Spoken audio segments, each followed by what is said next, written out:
Anderson Tendulkar ট্রফিতে যে ভারতীয় ব্যাটার সব থেকে বেশি ধারাবাহিকতা দেখিয়েছিল সেই স্যার রবীন্দ্র জাডেজা ইংল্যান্ডের মাটিতে ঠিক যেখানে ছেড়েছিলেন ভারতের মাটিতে এসে ঠিক একই জায়গা থেকে শুরু করলেন।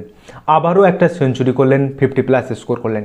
লাস্ট 8টা ইনিংসে তিনি 7টা 50+ স্কোর করলেন এবং এই 2025 সালে 659 রান করলেন 82 এভারেজে। বল হাতার পাশাপাশি ব্যাট হাতে তিনি যেভাবে বারবার রুখে দাঁড়িয়েছেন, ভারতের টেলেন্ডারদের যখনই প্রয়োজন হয়েছে তখনই ইংল্যান্ডের ওই প্রথম টেস্ট বাদ দিলে প্রত্যেকটা টেস্টে তিনি যেভাবে ব্যাট হাতে লড়াইটা করেছেন তার জন্য রবীন্দ্র জাডেজা হ্যাটস অফ।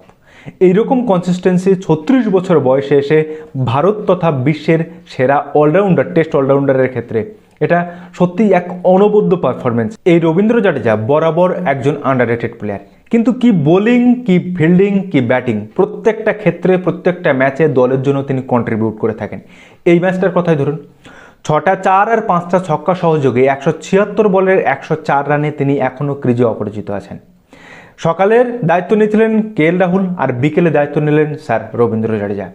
বিরাট কোহলি, রোহিত শর্মা, রবিচন্দ্রন অশ্বিন অবসরে যাওয়ার পর যেভাবে ব্যাট হাতে রুখে দাঁড়াচ্ছেন বারবার এই রবীন্দ্র জাডেজা, তার জন্য সত্যিই বোধহয় কোনো প্রশংসাই যথেষ্ট নয়। আচ্ছা, এই ইংল্যান্ড সিরিজ থেকে এই ওয়েস্ট ইন্ডিজ সিরিজ পর্যন্ত জাদেজার এই ব্যাটিং পারফরমেন্সকে আপনি আউট অফ 10 কত দেবেন অবশ্যই কিন্তু কমেন্ট করে জানাবেন।